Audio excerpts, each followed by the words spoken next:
श्रीराम समर्थ. श्री गोंदवलेकर महाराज प्रवचने. दिवस 201. साधनाची 4 अंगे. मी जेव्हा भजन करीत असे त्यावेळेस मी आणि देव यांच्याशिवाय मला कोणीच दिसत नसे. तसेच तुम्हाला व्हावे अशी माझी इच्छा आहे आणि तसे तुम्हाला होऊ शकेल म्हणूनच हे मी सांगतो आहे. प्रपंचात वागत असताना प्रत्येकाने अंतर्मुख होऊन आपले दोष काय आहेत हे हुडकून काढावे आणि ते घालवण्याचा प्रयत्न करावा. माझे अवगुण मला डोंगरासारखे दिसले पाहिजेत. प्रत्येकजण स्वतःच्या अवगुणांकडे दुर्लक्ष करून दुसऱ्याच्या अवगुणांकडे किंवा दोषांकडे पाहतो. त्याला स्वतःच्या डोळ्यातले मुसळ दिसत नाही, पण दुसऱ्याच्या डोळ्यातले कुसळ मुसळापेक्षा जास्त मोठे दिसते.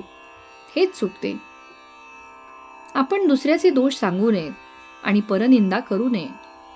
रोज निजण्याच्या वेळेस आपण दिवसभरात देवप्राप्तीसाठी काय केले आणि दुसऱ्याच्या निंदेत किती काळ घालवला याचा पाढा वाचावा, म्हणजे चित्तशुद्धी होत जाईल.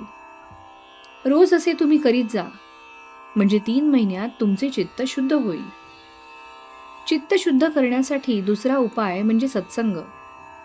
सत्संग करण्यासाठी संत कुठे पाहावे? आपण पाहू गेलो तर आपल्याला संत ओळखता येतील का? संत आपल्यासारखेच देहधारी असतात का? हल्लीच्या काळात संत पाहू गेल्यास सापडणे कठीण आहे. अशावेळी दासबोध हाच सत्संग होईल. समर्थाने सांगून ठेवले आहे की जो विश्वासाने हा ग्रंथ वाचील त्याला माझा संग घडेल. आपण संतांना देहात पाहू नये, तर ते जे साधन सांगतात तेच ते होत असे समजावे. त्यांनी 4 गोष्टी करायला सांगितल्या आहेत. 1. निर्गुणत्व कळायला कठीण म्हणून सगुणोपासना करावी, त्यानेच निर्गुण रहस्य कळेल. दुसरी गोष्ट म्हणजे नम्रता. अभिमानाने परमात्मा दुरावतो. सर्वांशी जो नम्र तो भगवंताला प्रिय असतो. तिसरी गोष्ट अन्नदान. कलियुगात यथाशक्ती अन्नदान करीत जावे, याचे फार महत्त्व आहे. आणि चौथी गोष्ट म्हणजे भगवन नामस्मरण. भगवन नामस्मरण अखंड ठेवणे.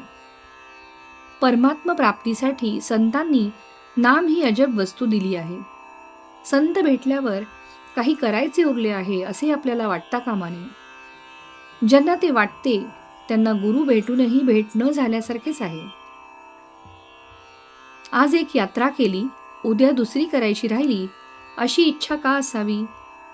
गुरु एकदा भेटला की आता काही कर्तव्यच उरले नाही असे ज्याला वाटते त्यानेच गुरु भेटल्याचे सार्थक केले असे होते. गुरु आज्ञेपरते दुसरे त्याला साधनच नसते. तोच परमार्थ आणि तीच त्याची तीर्थयात्रा होते.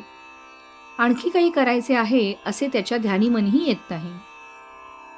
तात्पर्य, अत्यंत चिकाटीने संतांचा समागम करावा आणि त्यांच्या कृपेस पात्र व्हावे. श्रीराम समर्थ.